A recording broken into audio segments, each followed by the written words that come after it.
Xin chào mọi người, chào mừng mọi người đã quay trở lại với channel của mình. Hôm nay Kelly sẽ chia sẻ cho mọi người xem một makeup look màu xanh pha với tông hồng nữa. Thông thường thì chúng ta sẽ ít khi makeup tông xanh lắm, bởi vì màu này khá là kén da luôn á. Nhưng Kelly sẽ chứng minh điều đó là không phải, em ấy rất là dễ thực hiện nè, phù hợp với những bộ cánh màu xanh của chúng ta nữa. Màu xanh rất là đẹp đúng không nè. Bạn hãy like và sub để có thể xem những video khác của Kelly nha. Đừng quên comment để giúp cho mình hiểu nhau hơn nè. Không nói nhiều nữa, mình cùng bắt đầu luôn nha. Kelly sẽ bắt đầu với phần lông mày trước. Vì chưa tìm được palette ưng ý khác nên mình vẫn trung thành với palette của Anastasia Beverly Hills màu taupe. Kelly có được bộ cọ mới nè mọi người. Kelly rất là thích cái bộ này luôn ý. Kelly dùng màu cọ đầu tiên đó là cọ số 13 Angle Liner để tô viền chân mày. Thông thường để biết được đâu là đỉnh chân mày thì Kelly sẽ dùng cọ đo từ đầu cánh mũi đi lên. Rất dễ đúng không nào?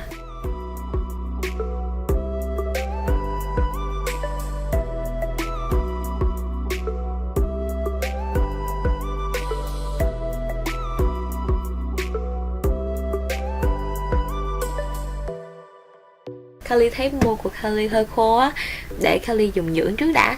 Mình dùng Carmex The Lastic Balm. Đây là hũ son dưỡng môi với giá thành cực kỳ mềm luôn, mà lại có hiệu quả cao nữa. Kelly đã dùng rất là nhiều loại rồi, nhưng loại này là Kelly ưng ý nhất từ trước đến giờ. Tiếp theo thì mình sẽ dùng highlight của Benefit có tên là Highlight Cosmetic High Brow Highlight and Lip Pencil. Tên dài quá. Để định hình chân mày của mình. Em này rất là creamy nè, rất là shiny và cực kỳ dễ tán nữa. Điểm trừ chắc chắn là giá rồi, giá cao quá. Kelly sẽ dùng sponge của Real Technique để dặm lại cho đều. Kelly rất là thích cái sponge này luôn á. Em ấy cực kỳ mềm nè, dễ tán và không ăn nhiều phấn nữa. Và giá thành là cực kỳ mềm nữa chứ. Về phần mắt thì Kelly sẽ sử dụng sample của Urban Decay có tên là Eyeshadow Creamer Potion. Kelly dùng thử dòng Original nha. Em ấy được nói có paraben free nè, mềm, cực kỳ dễ tán và hợp với nhiều tông da. Cảm nhận đầu tiên của mình đó chính là cái mùi hương của em ấy khá là dễ chịu á, không có bị hắt. Kem thì có màu hồng nhạt nè, creamy. Tán lên thì có một cái lớp cực kỳ nhẹ luôn ấy. Khi mà tán vào mắt thì em ấy tạo cảm giác là không có màu. Điều này làm cho Kelly rất là thích. Chỉ mỗi tội thì giá thành cao thôi, tới 24 đô cho một primer lận. Kelly quyết định sẽ make up look màu xanh theo make up look rất là đẹp, và Kelly cảm thấy là mình bị cuốn hút bởi em ấy ngay từ lần đầu tiên luôn. Hãy hy vọng là Kelly sẽ make up đẹp như vậy nha. Đầu tiên thì Kelly sẽ dùng bảng của Morphe The Jaclyn Hill Palette màu Silk Rim để làm phần base.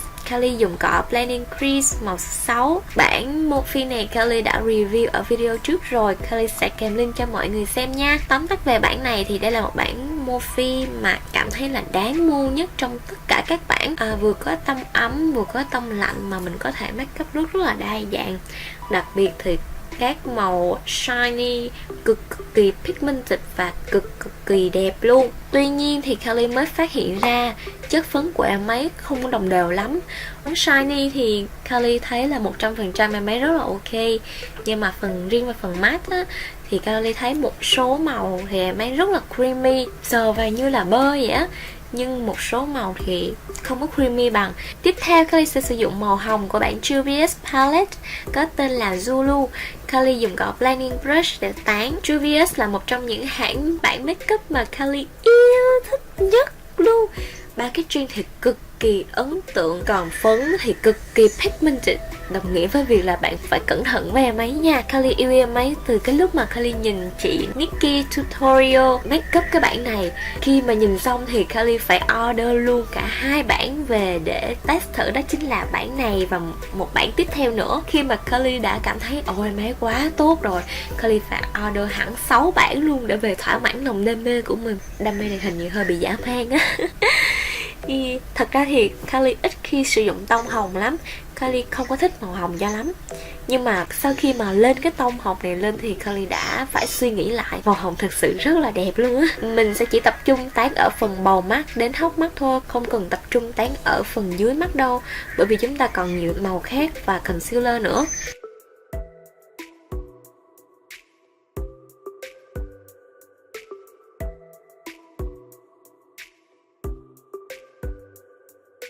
theo thì Kylie sẽ sử dụng màu tím trong bảng Zulu để đè lên cái phần màu mắt.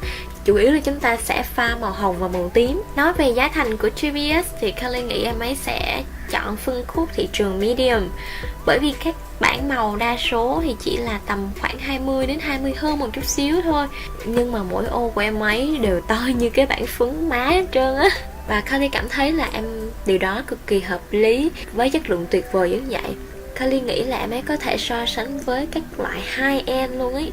Điểm yếu của GBS có lẽ là hãng ra khá là ít màu. Trong khi một năm hãng Kylie có thể ra tầm 3 đến 4 bản, thì GBS một năm tầm ra khoảng 1 đến 2 bản. Họ vẫn khá là chậm so với các đối thủ khác, nhưng mà Kylie vẫn yêu em ấy bởi vì giá thành cực kỳ hợp lý. Màu này phối lên đẹp dã man luôn ấy mọi người ơi. Kylie dùng cọ để blend cho đều hơn nha. Sau đó thì mình sẽ dùng concealer của Wet n Wild Photo Focus Cut Crease.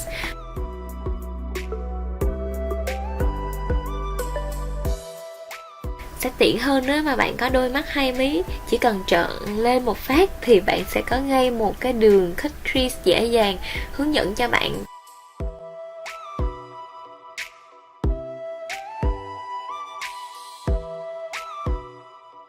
Tiếp đó thì Kylie sẽ dùng màu đen của bản Morphe có tên là Abyss.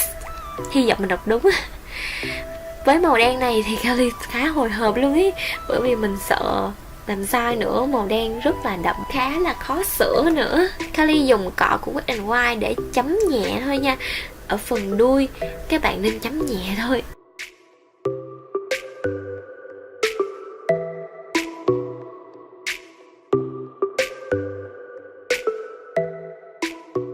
Đừng có chấm mạnh quá. Sau khi chấm nhẹ thì mọi người có thể build up theo ý muốn mình một cách từ từ.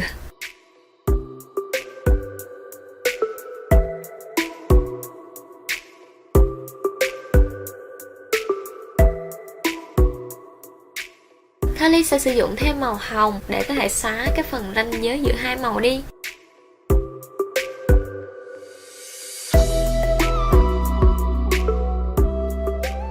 Nhân vật chính make up của chúng ta hôm nay đã đến rồi. Kylie sẽ sử dụng màu xanh của trong bản Morphe có tên là Third. Đây là một cái màu mà Kylie tò mò nhất trong nguyên một cái bản này luôn, bởi vì thông thường màu xanh nó không giống như Kylie tưởng tượng á. Hy vọng là em ấy sẽ giống như Kylie tưởng tượng.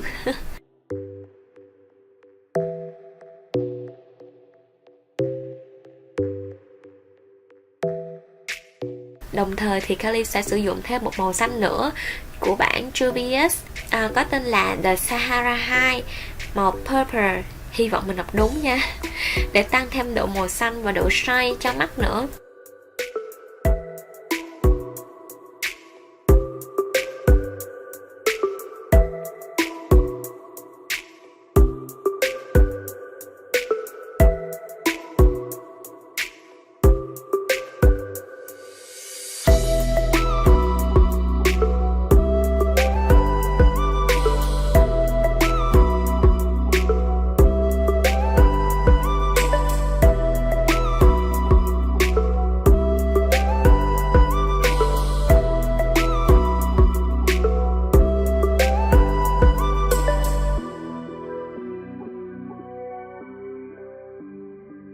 Mình sẽ sử dụng kết hợp hai loại Turk và Purple để dặm đi dặm lại. Và sau đó thì mình dùng màu Jeff Taurin để có thể đánh phần giữa màu mắt.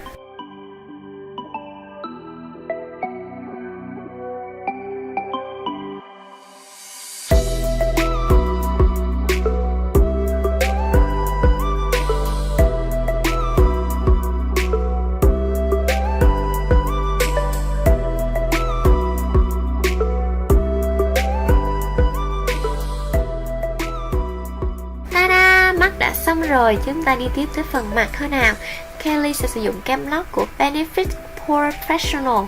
Đây là sản phẩm yêu thích của Kylie với một mùi hương nhẹ nhàng. Em ấy có một cái màu như là màu da vậy á, nhưng khi thoa lên thì màu ấy sẽ biến mất, để lại một cảm giác trơn mịn trên da. Em ấy rất là dễ tán và giữ được lớp make up khá là lâu á. Tuy nhiên thì giá thành đã là một điều ngăn cản của một số bạn nha.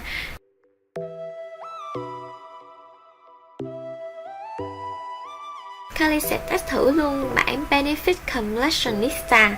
Trong bản này thì có gương nè, có 2 highlighter, 2 bronzer và 2 concealer. Đây là một trong những cái bản mà được xem là tích hợp đa số đầy đủ những gì bạn cần cho cái mặt, quá tiện lợi luôn ấy nha. Giá em ấy thì cực kỳ hợp lý, chỉ 32 đô mà có tận 6 mốt. Thật ra Kylie nghĩ riêng Hoola bản mini thôi em ấy đã chiếm tầm 14 đô rồi.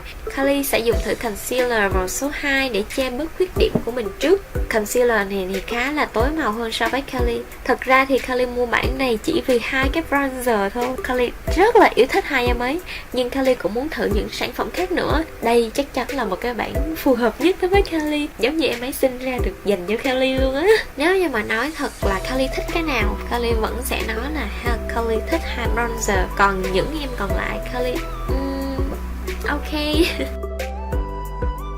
Về foundation thì Kylie luôn mix vẫn sẽ mix, nhưng mà đợt này Kylie sẽ mix luôn combo của L'Oreal, đó chính là L'Oreal Infallible Pro Matte màu 105 Natural Beige and L'Oreal Stay Fresh 24 Hours màu 115 Nude Beige.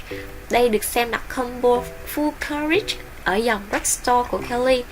Trong khi Pro Matte thì lại khá là khô so với da của Kylie, và Stay Fresh thì lại khá là dewy và em ấy lại trôi đi khá nhanh. Cái việc mà kết hợp em ấy lại thì là một điều quá là tuyệt vời.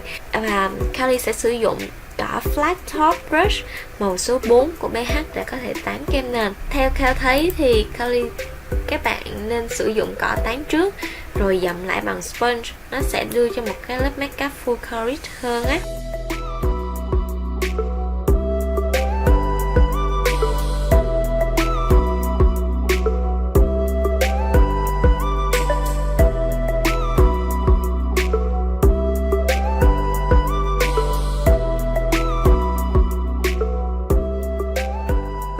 Concealer thì Kylie sẽ sử dụng luôn cả combo yêu thích của mình, đó chính là Wet n White màu Light Beige và Tarte Shape Tape màu Light Neutral.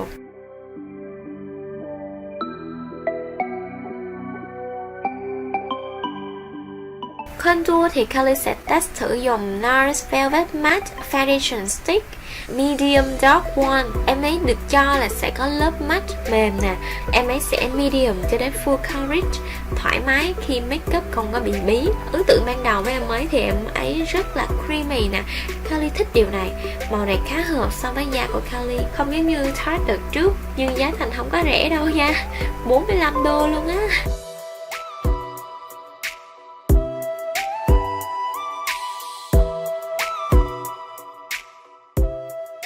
Translucent Powder hôm nay Kylie dùng đó chính là Too Faced Peach Perfect Mattify Setting Powder. Mở nắp ra là ngập tràn mùi đào, đó chính là một cái câu nói ấn tượng các blogger nào cũng nói hết.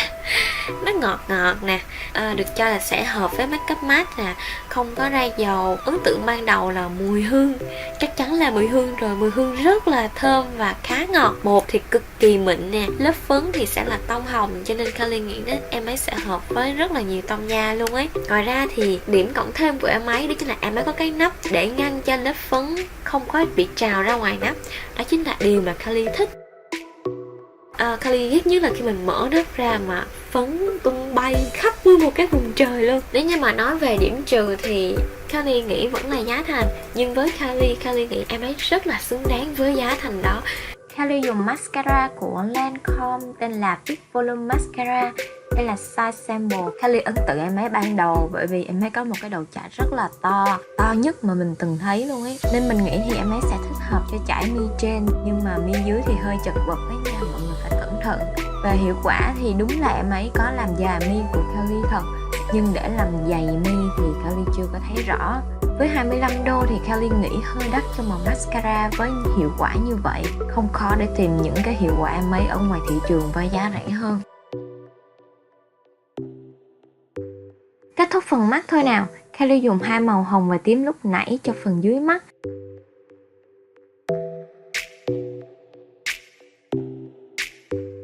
Tiếp đến thì đó là Azia, màu sáng nhất của bản The Sahara 2 cho phần đầu mắt. Kylie rất là thích cái màu này luôn á. Đến phần contour mặt, Kylie sẽ dùng cọ Pan Brush để tạo khối. Kylie sẽ mix màu Hola Light và Hola để giúp cho khuôn mặt của mình điều hòa hơn. Về phần má hồng thì Kylie sẽ test thử má hồng của Physicians Formula.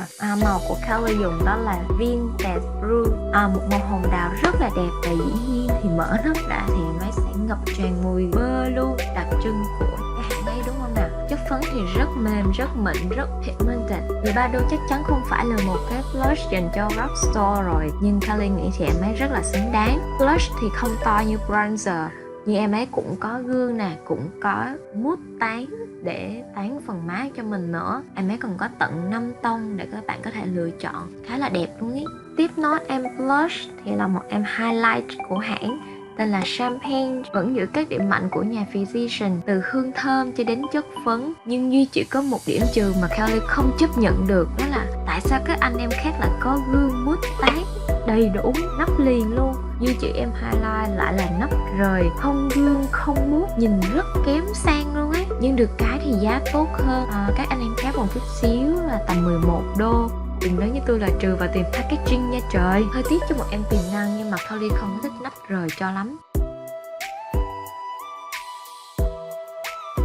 Cái viên môi mà Kylie dùng hôm nay đó là cây lip liner của Huda Beauty. Chất son thì cực kỳ mềm luôn, mà màu lên rất chuẩn, lại còn rất là đẹp nữa.